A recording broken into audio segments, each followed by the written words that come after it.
வணக்கம். ஜேஜே கிச்சனில் சுவையான கஸ்டர்ட் பவுடர் ரெசிபி பார்க்க போகிறோம். ஜேஜே கிச்சனை புதுசாக பார்க்கக்கூடியவங்க ப்ளீஸ் மறக்காமல் சப்ஸ்கிரைப் பண்ணிக்கோங்க.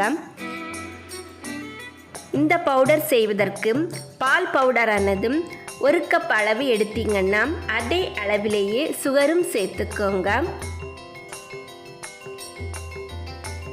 இதற்கு கூட அதே கப் அளவு கார்ன்ஃப்ளவர் மாவு சேர்த்துக்கோங்க. நான் இதில் எல்லோ கார்ன்ஃப்ளவர் சேர்த்துருக்கிறேன். நீங்கள் எந்த கார்ன்ஃப்ளவர் கிடைக்கிறதோ சேர்த்துக்கோங்க.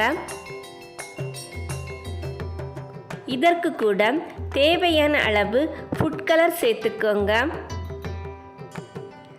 நான் வெண்ணிலா ஃப்ளேவர் கஸ்டர்ட் பவுடர் செய்யறதுனால வெண்ணிலா எசன்ஸ் சிறிதளவு சேர்த்துருக்கிறேன்.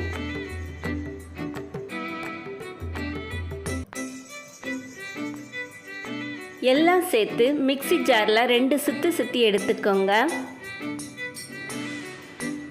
எல்லாம் கலந்து வர வேண்டும். நாம் இதை வீட்டில் செய்யும்போது ஃபுட் கலர் சேர்க்காமலும் செய்யலாம். ஆனால் கஸ்டர்ட் பவுடர்னாலே லைட் எல்லோ கலரில் இருப்பதுனால நான் இதில் சிறிதளவு ஃபுட் கலர் சேர்த்துருக்கிறேன். உங்களுக்கு விருப்பம்னா சேர்த்துக்கோங்க.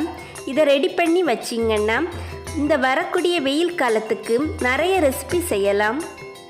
இதை ரெடி பண்ணி ஃப்ரிட்ஜில் ஸ்டோர் பண்ணி வச்சுக்கோங்க. ஜேஜே கிச்சனை புதுசாக பார்க்கக்கூடியவங்க சப்ஸ்கிரைப் பண்ணிக்கோங்க. உங்களுடைய கருத்துக்களை மறக்காமல் கமெண்ட் பாக்ஸில் குறிப்பிட்டுக்கோங்க. லைக் பண்ணி உங்கள் ஃப்ரெண்ட்ஸுக்கும் ஷேர் பண்ணிக்கோங்க.